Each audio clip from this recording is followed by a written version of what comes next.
Hello artists! Today, we're going back to the basics. We're going to explore the fundamental shapes that form the building blocks of all art. The sphere, cylinder, cone, and cube. Mastering this simple form is a crucial step in developing your art skills. Why? Because these shapes are the foundation of everything we see and draw. They help us understand how light interacts with objects, which is key to realistic shading. So grab your sketchbook and let's get started. Before we get into it, let's go over some basic definitions of drawing and shading terminologies.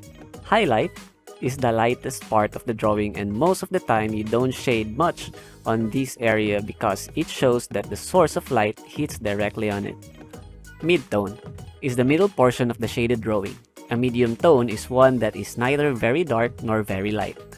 Core shadow is the darkest part of the drawing, and it's the opposite of the highlight. This is the part where you shade the hardest. Reflected light refers to the light that reflects from the foreground towards the object. Cast shadow is the shadow being cast by the object to the foreground. The direction of the cast is the complete opposite of the source of light. The cast shadow also fades the further it gets. So, are you worried about making mistakes? One way of avoiding mistakes in shading is to shade from light to dark, and if you mistakenly shade it too lightly, then you can add more layers to it. If you shade it too dark, then you can easily erase that particular portion and shade on it again, but a little bit lighter. And all you have to remember is that you don't need to push your pencil real hard in shading. You just need the right grade of pencil for each shade.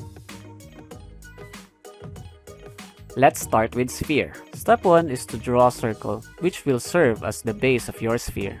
Use a pencil and do smooth strokes to create a perfect circle. You may also use a compass or any round object to help you draw a neat circle. Step 2.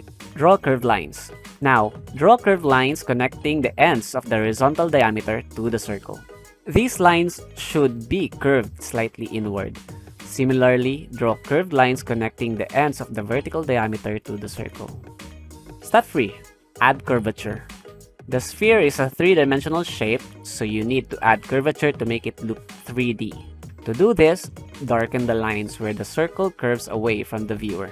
This means the lines near the center of the sphere should be darker, and as you move outward, the lines should get lighter. Step 4. Erase unnecessary lines. Carefully erase the parts of the circle and the straight lines that are not part of the sphere. You should be left with a clean, well-defined spherical shape. Step 5. Shade and add highlights. To make the sphere more realistic, you can add shading. Identify the light source in your drawing or where the light is coming from. The side facing away from the light source should be darker, and the side facing the light source should be lighter. Shade the sphere accordingly using the lighter and darker pencil strokes. Optionally, you can add highlights on the side of the sphere that is facing the light source. Leave a small curved area unshaded to represent the highlight. This gives the sphere a shiny, realistic appearance. Remember, practice makes perfect. Don't worry if your first attempt doesn't look exactly like a sphere. Keep practicing, and you'll improve your skills over time. Next one would be cube.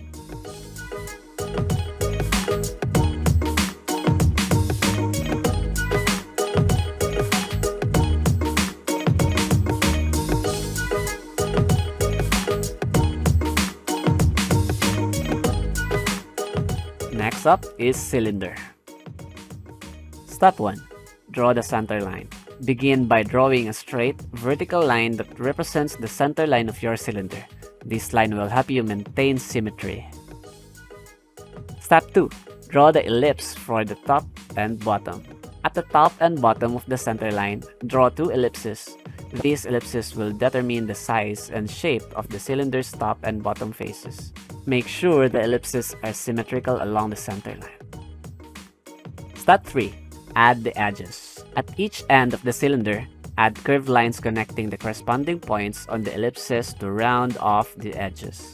These lines should smoothly connect the ellipses to the lateral surface, creating a more three-dimensional appearance.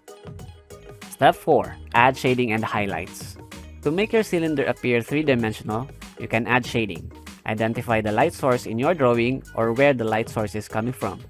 The areas of the cylinder facing away from the light source should be darker, while the areas facing the light source should be lighter.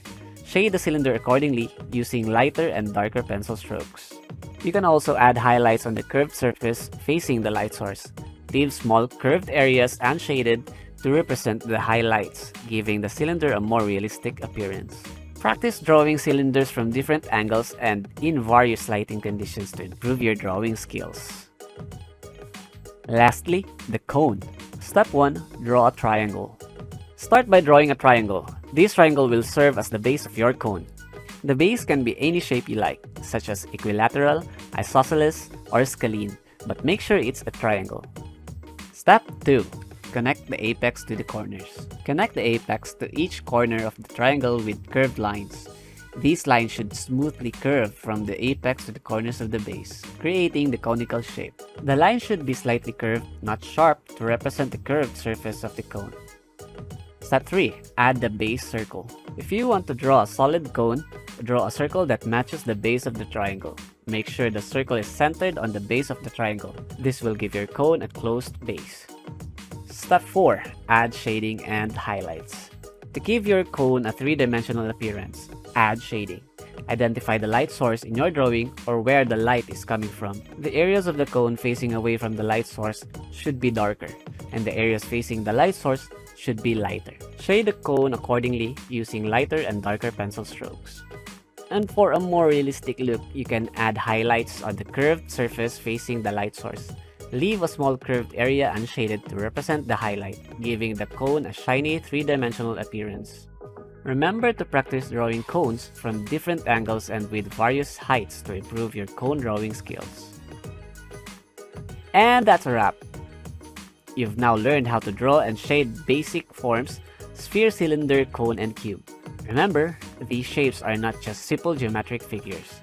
They're the stepping stones to creating more complex forms and, ultimately, beautiful pieces of art. Keep practicing these shapes and your shading skills will improve significantly. If you found this tutorial helpful, don't forget to like, share, and subscribe for more art tutorials.